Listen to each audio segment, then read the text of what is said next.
Hey, football fanatics. A little something different this week. We're going live on YouTube, my lightly viewed YouTube channel. See if we can pick up some viewers on YouTube doing it this way this week. So trial by error here. So bear with if any mistakes are made. I want to start with college football this week. Some folks led by Nick Saban testified in front of Congress, or appeared in front of, they didn't testify, but appeared in front of Congress on the bill that was that I talked about last week from Ted Cruz and the Cantwell lady from Washington. And, I think Saban has become one of the bigger hypocrites because we know he was paying players down there at Alabama prior to the era when you could pay players. So he's big on, we got to cap NIL. We got to cap NIL. Look, I don't disagree. I feel like I'm beating a dead horse when I talk about this subject anymore. I don't disagree. Something needs to be done. But the problem is that the powers that be have turned it into $1 billion industry that would make not a penny if it weren't for the players. And to say, hey, the Olympic sports, this was their big theme yesterday, the Olympic sports might go away because we're spending all of our money on football. You're making $1 billion. It's $1 billion industry now. Okay, it's being divided up among schools, but still, you can't support your Olympic sports and still pay your football players and your basketball players. Really? Come on, man. Something's not right there. And I can tell you, tuition's not going down at these schools. They're still raising tuition on the kids, any kid, athlete or not, that's coming to these schools. My son goes to a Division III school when it comes to sports. His tuition not going down. So even at the lower levels. So it's hard for me to stomach these ideas that the Olympic sport, we might have to get rid of tennis or we might have to get rid of volleyball, track and field, whatever it may be, because we have to pay the players too much money in football. Again, without the players, you ain't making a dime. And good luck supporting your Olympic sports when you're not making a dime off football or basketball. I agree that, but again, the problem's not the kids. The problem is the schools. And everyone wants to win so bad that each year more and more schools are saying, well, okay, they spent $20 million on their roster. I'm going to spend $30 million on my roster this year. And then the next school says, well, we'll spend $40 million. Again, the adults in the room are creating this havoc. And look, I get it. They want to win. Coaches want to win. They don't want to get fired. The capping NIL. I think I said last week it was the 100th time I've said it. So here comes 101. If we go back to like 1980, when it was just simply student athletes and the schools and the conferences and the coaches and the ADs and the school presidents weren't making $1 bajillion, I'd love to do that. But the genie's out of the bottle. And here we are. And they continue. So another guy that spoke, and I want to get back to another thing Saban said then that I do 100% agree with. Pete Bavacqua, the AD at Notre Dame, spoke, and he said, I'm against super conferences, but he said, if we continue at this rate, that's where we're headed. And he said that would be the way to make the most money from your TV deal, is to go to a super conference. And he said, that would be, Notre Dame would play Michigan and Ohio State and Penn State. And, they would just have big game after big game after big game on the schedule. But that would also mean the smaller schools would vanish, essentially. And it would become the big schools. And with a super conference, your Ohio States, your Michigans, your Penn States, your USCs, your Notre. Eventually, you're going to have one of those seasons, just like in the NFL, because that's what it would be like. It would be NFL light, where you go 3-10, 2-10, whatever it is. And we'll see how the alums like that at Penn State or Ohio State or USC, when you have one of those down years where you don't beat any of those, big boys on your schedule.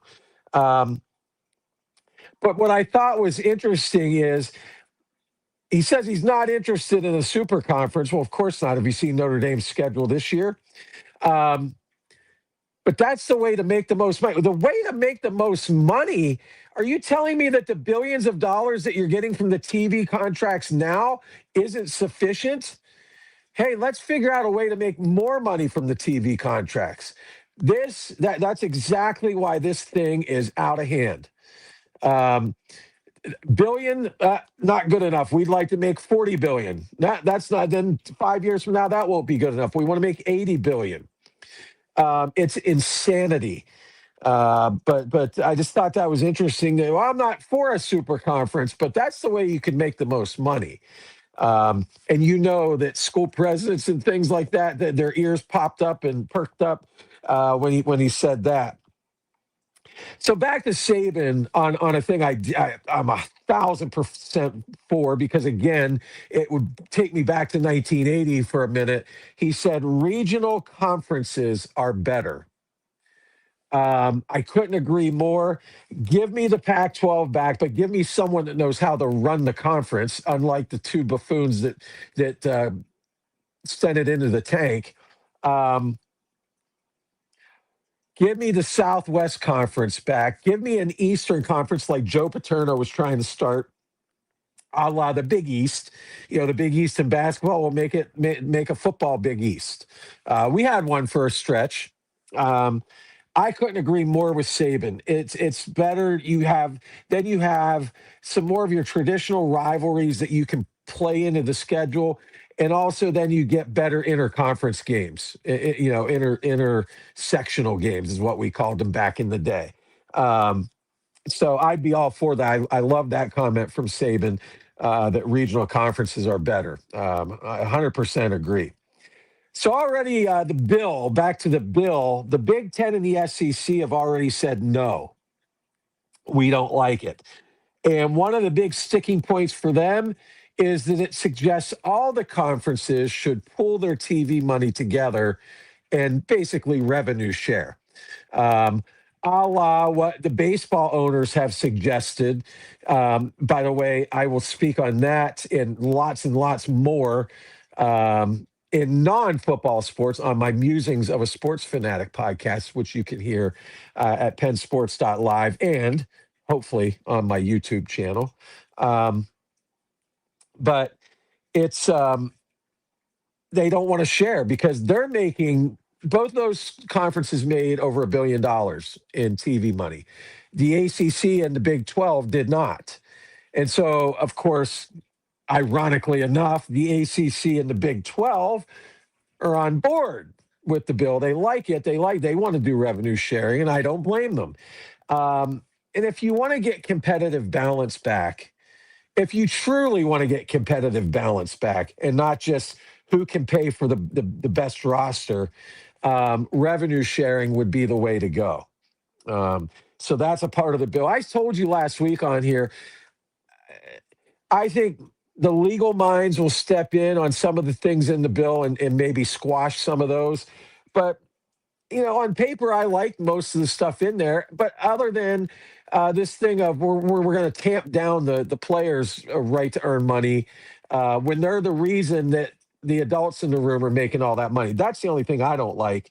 But the revenue sharing now you get more competitive balance. Even if you don't go back to more regional, even if you keep the big four conferences as they are, which I don't like, you can't get a good schedule or an even fair schedule for everyone. I don't like it, but it is what it is. But at least revenue sharing would allow some of the schools from the ACC and the Big 12, and some of the lower rung Big Ten and SEC schools. It would just even the playing field a little bit more, which I think again, and Saban echoed this too, is good for the kids, good for the sport. But it's I'm telling you, all these guys see dollar signs. That's all they see. How can I make more money? Because that just like a coach is judged on wins, administrators and things like that are judged on how am I pulling in more and more money from my school. So I suppose I get that, but it's that's what's hurting the sport, not the kids getting paid. So all right, one other college tidbit. Brendan Sorsby and the NCAA, Texas Tech, are waiting for the judge to rule. I don't think it's going to matter. He can rule for an injunction. Um, I think this kid is clearly done in college and should be.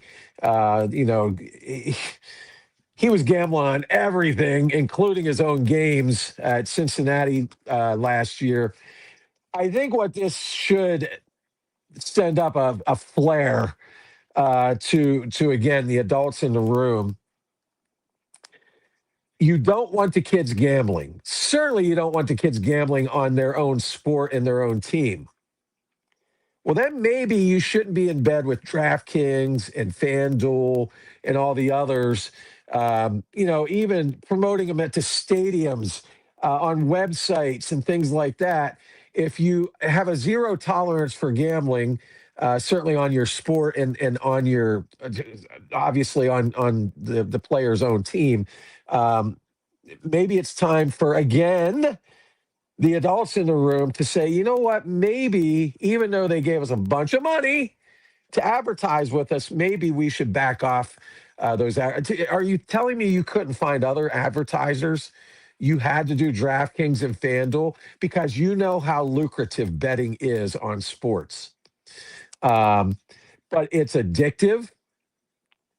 And now we're giving these kids money, and these kids have all this money and they don't know what to do with it. Hey, I'm going to bet $10,000 on Kansas to beat Kansas State this weekend, and it's not good for anybody. It's not good for the kid. It's not good for the sport. Certainly not good for the schools.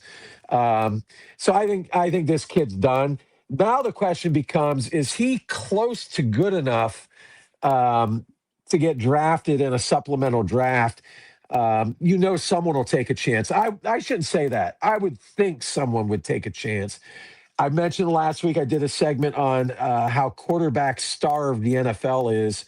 Um, if there's a team out there that thinks Sorsby would be workable, hey, we can turn him into a pretty good NFL quarterback, and we don't got one right now. I would think someone would take a chance on him. But that gambling thing is going to follow him. Because the NFL doesn't want you gambling on your own team either.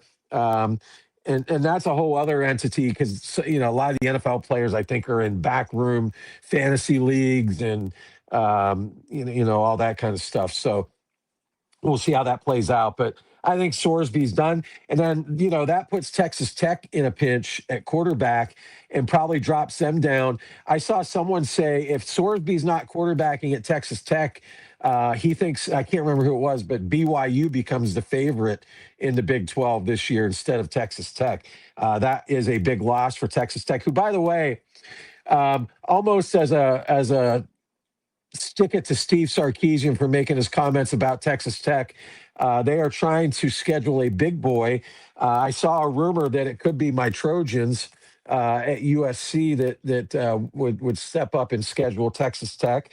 Lincoln Riley has some history with those folks in that neck of the woods, so I wouldn't rule that out. But it would be refreshing to see every school, and I think you want to talk about a bill and then put things in place and da da da da da. How about they institute a rule that you must play at least two Power Four out of conference games? Because I think you have four, or maybe you have three. I'm trying to think. They want to go to 9 conference games what do you do? 12 games in college, so maybe it would be three. But you can schedule one puffy, goofy, whatever game. But two of your games are going to be against Power Four. Then we get some competition, and factor that into the playoffs. Factor in the fact that hey, these guys were willing to play so and so. So we'll see. But I did see that the Texas Tech is trying to schedule a big boy for an out of conference game so that Steve Sarkisian can't accuse them of not being worthy of their rankings. So, all right, off to the NFL. Maybe he was listening to me. Russell Wilson has retired and is going into TV. He's going to be an analyst with CBS. I'm not sure I really want to hear Russell Wilson, but he can't be worse than some of the guys I hear on a weekly basis on games. It was over for Russell Wilson. It was over a couple years ago. He had that flash in Pittsburgh for just a brief minute. It looked like, hey, this guy's really, he throws the deep ball well. But then that kind of fizzled as the year went on, and it was over. And unlike a lot of these guys, Aaron Rodgers should have been retired a couple years ago too. Now he's not terrible, but he's going to turn 43 this year. And some of these guys, I've said it a million times, don't know when to quit. So kudos to Russell Wilson for having the self-awareness to know that I'm done. I'm finished. And he's still going to stick with football. He's going to stay in the game as an announcer. So, good for him. Good for him. So another question that seems to continue to be looming, and it seems like it's been this way for like 2 years now. Where is Brandon Ayuk going to play football this year? It would appear that the divorce is almost finalized with San Francisco. I cannot imagine in a million years that the 49ers are going to take this guy back. So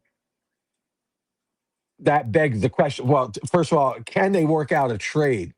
And I'm sure, like any situation like this, the 49ers want something up here for a trade return. And teams that see his antics and say, well, he's got some baggage are offering something down here. And whether San Francisco can find a match, or does anyone want to trade anything for a guy with that kind of baggage? And then the second question becomes, will the 49ers be willing to just release him, cut bait, and move on, and sort of just suck in the loss of that money. But I think he's going to be somewhere else. He is not going to be in San Francisco this year. I've pondered the Steelers. I think could still use another wide receiver. I don't know that you want to bring that baggage in. And if he comes to Pittsburgh, you've got DK Metcalf and you've got Michael Pittman. Where does Ayuk, where would he slide in there? And then the rookie Bernard. And from what I hear, Roman Wilson has picked things up, and the coaching staff, the new coaching staff, likes what they see. Now, that would make a nice 4 or 5. That would make a nice 5-man rotation at receiver. But I don't think, my point being, I don't think the Steelers are going to bite on Brandon Ayuk with the baggage. But it'll be interesting to see. Someone's going to need a wide receiver. And certainly if it becomes a situation where he just hits the waiver wire, then someone's scooping him up for sure.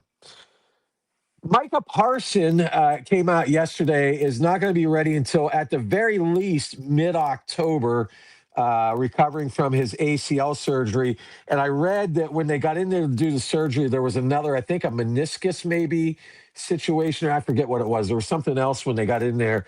So kind of a double whammy. That kind of takes the Packers back, their defense. He's a difference maker. He just is. And without him, they kind of go back to the way they were before they made the trade for him a year ago. Questionable. like that defense becomes much more questionable without an elite edge rusher, um, until mid October. So, and I think that division, the NFC North could be really interesting. The Bears, I think, announced themselves as a contender with Caleb Williams kind of rounded into his form. Um, the Packers certainly are there, and the Detroit Lions. I see a lot of people now. It's early. I'm going to start doing some previews here in the coming weeks, but I see a lot of people already saying that's going to be a last to first situation for Detroit. I had him in the Super Bowl a year ago, and it might be that I was a year early. I think I wouldn't rule them out as a Super Bowl contender in the NFC. So that division could be interesting. So Micah Parson getting healthy as quickly as possible would be certainly beneficial to the Green Bay Packers. All right, now some interesting stuff. So AJ Brown, there were two big trades made on June 1st. And there's stuff that you have to wait to June 1st, part of the NFL rules. AJ Brown is going to the Patriots, which was announced like a month ago that it was going to happen. Back at the draft, actually, more than a month ago, that AJ Brown will be headed to New England, where he reunites with his Titans coach, Mike Vrabel. But here's the interesting part of this story. Why did things, and I'm telling you, I've said this a million times too. The Philadelphia Eagles, for being Super Bowl champs 2 years ago, the Philadelphia Eagles are the most dysfunctional Super Bowl champs I've ever seen. They've got a head coach that, I'm sorry, Nick Sirianni's just, he's a bonehead.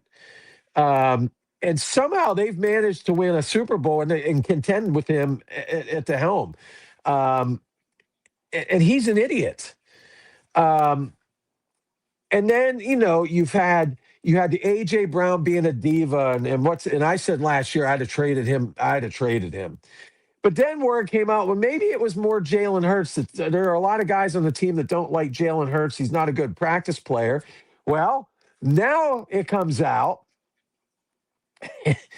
in defense of Jalen Hurts, I guess, that this AJ Brown situation was a situation where he was hitting the same girl as Hassan Reddick was hitting. And it was Hassan Reddick's side piece, and it was AJ Brown's side piece. So they had the same side piece. And it upset AJ Brown. I can't imagine that Hassan Reddick was overly thrilled with it. A teammate dipping into the same pool that you're in. I'm sure it doesn't sit right.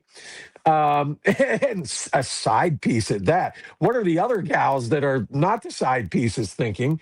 But anyway, he goes to Jalen Hurts evidently and said, "Hey, man, this is what's going on. And I need your help. You got to help me out here."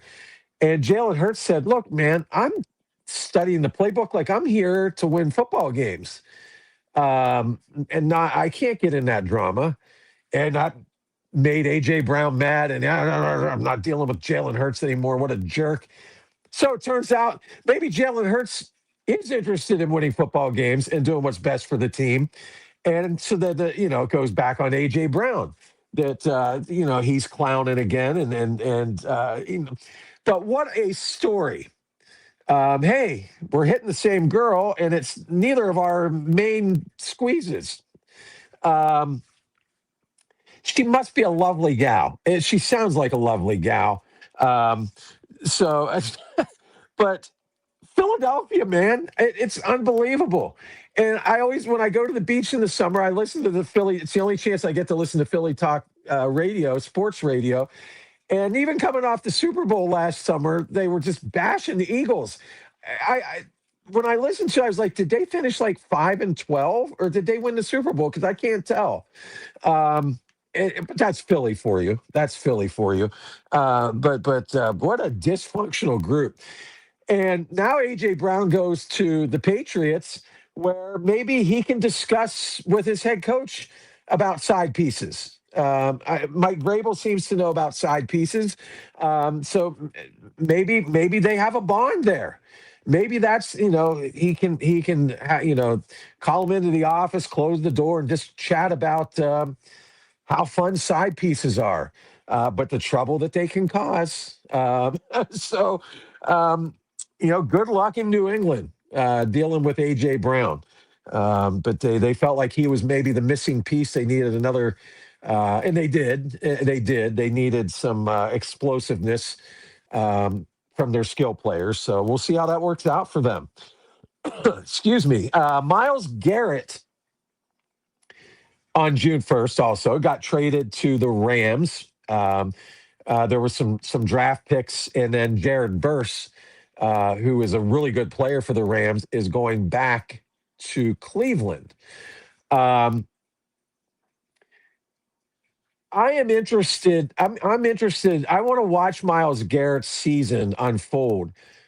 Do I think he's a really good player? Yes. Do I think he is Superman like a lot of analysts seem to make him? I don't know, because Cleveland was always bad.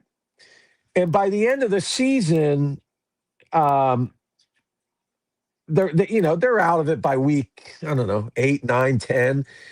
And I don't care, you can say about, well, you got to have the mental fortitude and all that. If you're a great player playing on a crapola team, I think it's difficult to get up for games. And so the Rams will not be out of it in week 8, 9, or 10. I would think that they are maybe the leading Super Bowl candidate, with all due respect to the defending champ Seattle Seahawks coming into this season. So getting out of purgatory. By the way, everyone was like, "Oh, he signed that long-term deal." Well, maybe that was part of the plan. I'm going to sign this deal with the caveat that you are going to trade me to a contender that wants to pick up that contract. That's the way I envisioned this going down. But anyway, back to on the field, I'm anxious to see, because I think now we'll get a true judge of just how great Miles Garrett is. And then again, I'm not suggesting he's not great. I'm suggesting that, like when I'd watch him play the Steelers, especially those games, a lot of those games were at the end of the season. He'd get a sack here and there, but the Steelers usually were able to neutralize him pretty well. Now, the playoff game, where Ben fumbled the first snap and looked like an 85-year-old man hobbling back to try and pick it up. Garrett was a game wrecker there. And again, that game meant something. And I guess that's what I'm getting at. Now he's going to have a season worth of games that mean something. He's going to let's face it, he's going to a better organization. He's going to a much better head coach, one of the best in the business. Even though he's more an offensive coach, I just think there's LA has a winning atmosphere. Cleveland did not. Although I'll get to that in a second, something Jared Verse said when he got to Cleveland. But so I'm anxious to see Garrett this year and how many sacks he can rack up, and just how much of a difference he makes now that he knows he's playing games that matter, quality games that will mean something at the end of the season and into the playoffs.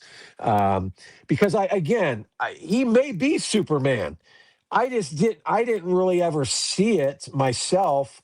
And I still remember in a meaningful game, if you remember that play, I forget who they were playing, the quarterback scrambled out and he just kind of stopped running, like, I don't think I can get him. But I think when you play in Cleveland for however many years he was there, you develop a loser mentality. You just do. Losing becomes, well, this is what we do. So anxious to see what he can do in LA in meaningful games. Now, Jared Verse is a really good player, and you almost feel bad for him. I sent my buddy Scott a meme I saw on Instagram.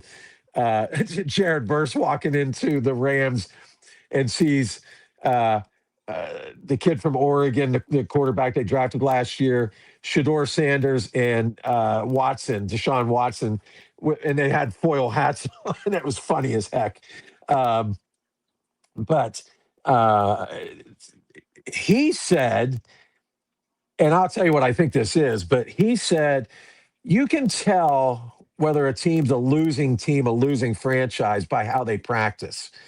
And of course, these teams are having the OTAs, which, come on, man, how much do these really mean? But he said, he said, I didn't even get to the team part yet. Maybe today or tomorrow, he's going to get into the team activities in practice. But he said, the individual workouts he had and watching the team workouts, he said this is not a team that is a losing team. They do not practice like losers. I think he's trying to talk himself in to thinking that Cleveland can win. Because who wants to go from the Rams to Cleveland um, with the history? So I don't blame him. Talk yourself into, hey, this isn't bad. These guys will be okay. And really, the Cleveland defense has been good. It's just the offense, eeny, meeny, miny, mo at quarterback is certainly not helping them any. So anyway, well, we'll see. But I thought that was interesting. Maybe trying to talk himself, like pump himself up, like, hey, these guys are okay. And so, but I do feel a little bit bad for Verse because you talk about going from the penthouse to the outhouse. That's the LA to Cleveland. That's what you're looking at. All right, I'm going to finish the podcast talking Pittsburgh Steelers. So it's an interesting week from the Steelers. Actually, a little bit more than a week ago, they gave kicker Chris Boswell something like $8 million for a kicker. Now, Boswell is really good. He did have a couple clunkers last year, but he's been really good. But the older a kicker gets, sometimes, they lose some of that range. Were those clunkers last year a little bit of a precursor to a dip? I just thought, man, you're going to pay the kicker that much money? I'm much happier watching Boswell run out on the field to kick field goals for the Steelers than I could name 100 other guys I don't want to see running out on the field to kick field goals. But that's a lot of money for a kicker. But anyway, they paid him a lot of money. Then this week, Nate Herbig gets a gigantic contract, something like 21 million guaranteed, $100 million total contract. Last time I checked, he's a backup. Now, I don't think he should be a backup, but he is a backup. So that's a lot of money to pay a backup. Now, I'm okay with the Herbig signing because he is a game wrecker. And if you watch him play, I can't help it whether they start him or not. He makes a difference every time he comes on the field. So that's the one contract year. Well, actually, the next one I'm okay with too, because I think Herbig's. But it brings up the point. The best thing they could do, because they should have never signed him to begin with, is to trade T.J. Watt. T.J. Watt is declining much along the same path that his brother did.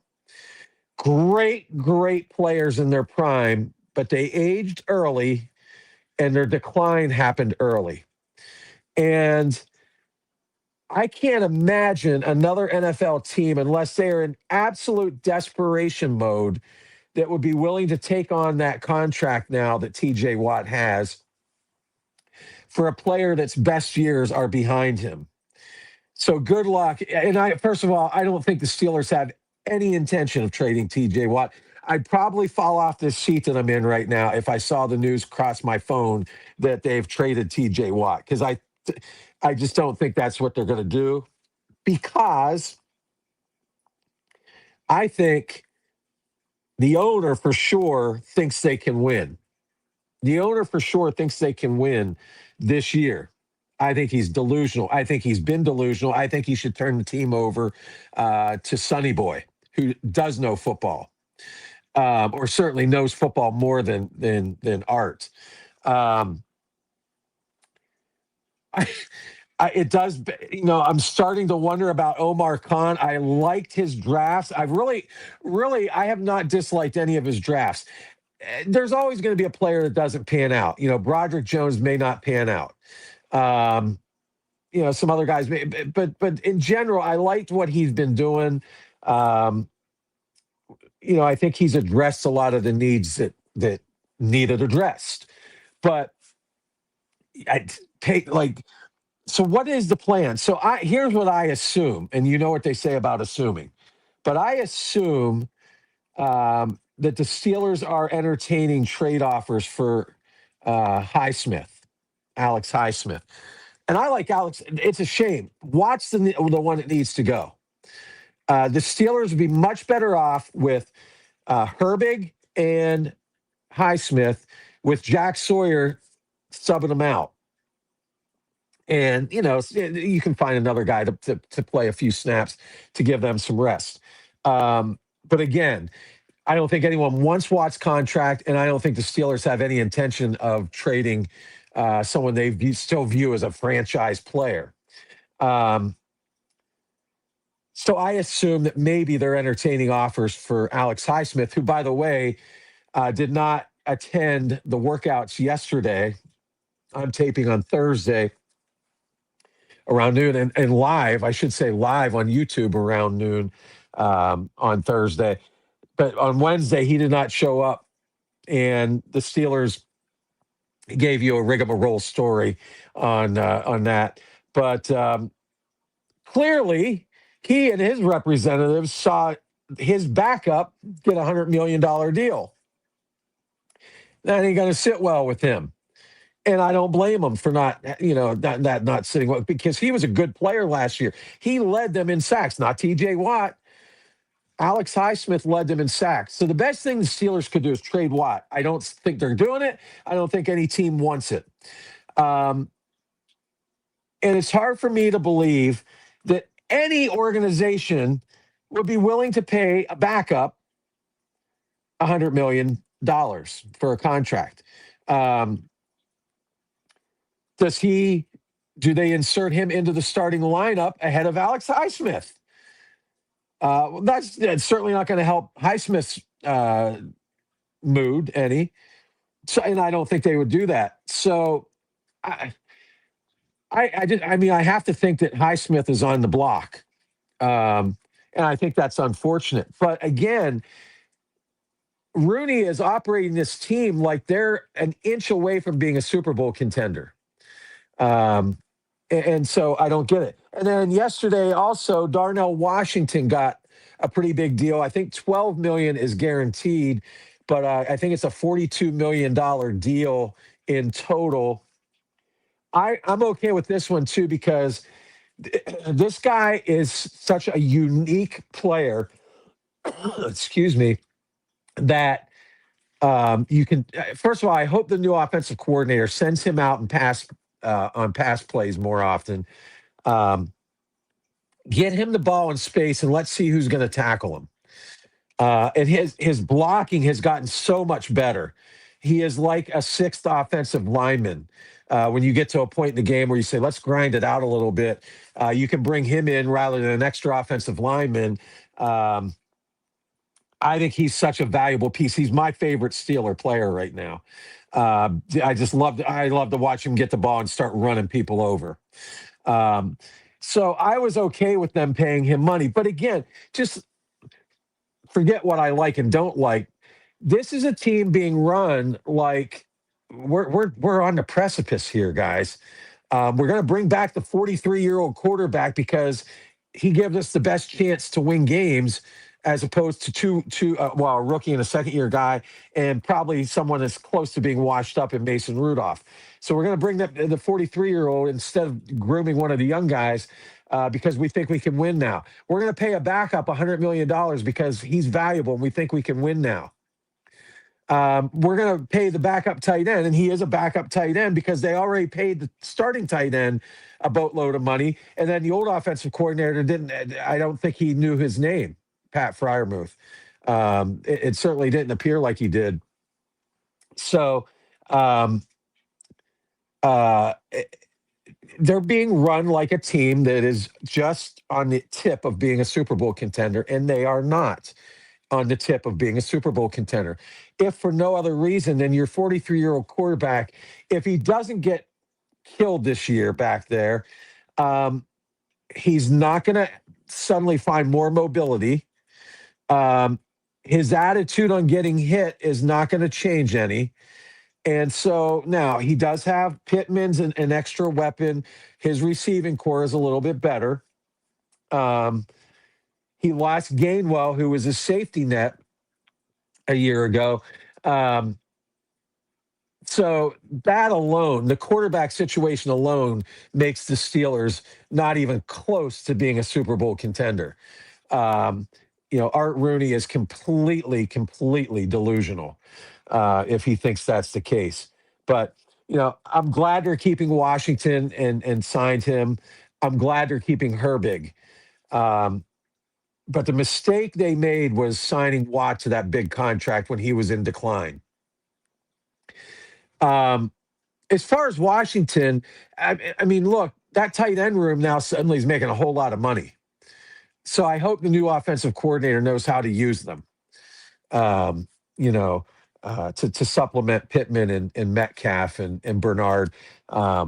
So we'll see. We'll see. I like to go into every Steelers season with some optimism. So I'm not going to roll out that they can be decent, but a Super Bowl contender? Come on. But an interesting week in Pittsburgh with the signings I've been questioning the owner, and I'm starting to wonder about the GM if he's just a lackey. And hey, I'm gonna go along with whatever the owner says. But that's a whole lot of money to backups, both that I like, but that's a lot of money to pay guys that aren't on the field all the time. So, all right, that is going to do it for this week. It's June 4th, so maybe probably not next week, but I am going to start. I'll start previewing each of the Power Four conferences in college football and NFC and AFC, week by week. I always take a 1 week off in the summer for vacation. So we'll see. But I will start doing some previews. But there'll be stuff on the docket for next week, and there'll be news that pops up just like it did this week. The continuing saga over the college football, the bill to bill or not to bill will be the question again. So hopefully this turned out okay. First time. I am not tech savvy. So first time going live on YouTube. I don't think I had too many viewers.